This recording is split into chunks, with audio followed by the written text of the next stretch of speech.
പ്രിയമുള്ളവരെ, ഇതൊരു അപേക്ഷയാണ്. നിങ്ങൾ ഈ വീഡിയോ സ്കിപ്പ് ചെയ്യരുത്. ആർക്കെങ്കിലും നിങ്ങളൊന്ന് ഷെയർ ചെയ്ത് കൊടുത്താൽ ചെലവില്ലാത്തൊരു സഹായമായിരിക്കും ഞങ്ങൾക്കത്.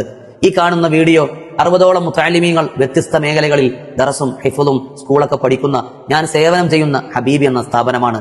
ചില ഇസ്ലാമിക വിരുദ്ധരുടെയും ഇൽമിന്റെ ശത്രുക്കളും കൂടി ചേർന്ന് ഈ സ്ഥാപനം തകർക്കാനും നശിപ്പിക്കാനും പൂട്ടിക്കാനും ശ്രമിച്ചുകൊണ്ടിരിക്കുകയാണ്. ഇൻഷാ അല്ലാഹ് കൊട്ടാരം കെട്ടാനോ മോഡിഫൈ ചെയ്യാനോ വേണ്ടി വന്നതല്ല, നിലനിൽപ്പിന് വേണ്ടി നിങ്ങളോട് ഞങ്ങൾ യാചിക്കുകയാണ്. പെരുന്നാൾ കഴിഞ്ഞ് 2 മാസം കഴിഞ്ഞ് സ്കൂൾ തുറക്കുമ്പോൾ ഈ ബിൽഡിങ്ങിന്റെ പണി പൂർത്തീകരിക്കാൻ ഞങ്ങൾക്ക് സാധിച്ചിട്ടില്ല എങ്കിൽ എന്നേക്കുമായി ഇത്രയും നാൾ നിസ്കരിച്ച, ഖുർആൻ ഓതിയ, ഇൽമിന്റെ ചർച്ചകൾ നടത്തിയ ഈ സ്ഥാപനത്തിൽ നിന്ന് ഞങ്ങൾ പടിയിറങ്ങേണ്ടി വരും. നിങ്ങളൊന്ന് മനസ്സ് വെച്ചാൽ, നിങ്ങളുടെ കാരുണ്യമുണ്ടായാൽ ഈ സ്ഥാപനം എന്നേക്കും നിലനിൽക്കും. തകർക്കാനും തളർത്താനും ശ്രമിച്ച ശത്രുക്കൾക്ക് മുമ്പിൽ അള്ളാഹുവിന്റെ ഇൽമിന്റെ കേന്ദ്രം തലയെടുപ്പോടുകൂടി ഉയർന്നിൽക്കും. നിങ്ങളുടെ സഹായമാണ് വേണ്ടത്. ഒരു 100 രൂപ ഇക്കാലത്തൊരു വലിയ പൈസയല്ല. ഹബീബിക്കത് വിലമതിക്കാനാകാത്ത സമ്പത്താണിപ്പോ.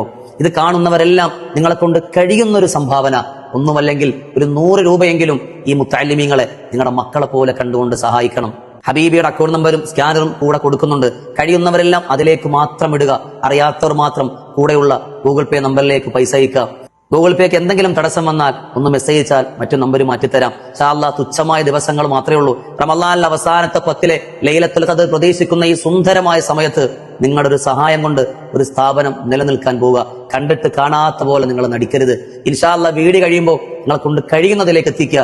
ഒരു മരണം വരെ ഞാനും ഖിയാമത്ത് നാൾ വരെ ആ സ്ഥാപനവും നിങ്ങൾക്ക് വേണ്ടി ദുആ ചെയ്യും. ഒരുപാട് പേർ കഴിയുന്ന പോലെ സഹായിച്ചു. അള്ളാഹ് സഹായിച്ചവരെല്ലാം സ്വീകരിക്കട്ടെ. അവിടെ ദുനിയാവും ആഖിറവും അല്ലാഹു തആല വിജയിപ്പിക്കട്ടെ. നിങ്ങൾ സഹായിക്കുമെന്ന പ്രതീക്ഷയിൽ ഞങ്ങളും ആ സ്ഥാപനവും പ്രതീക്ഷയോടുകൂടി കാത്തിരിക്കുകയാണ്.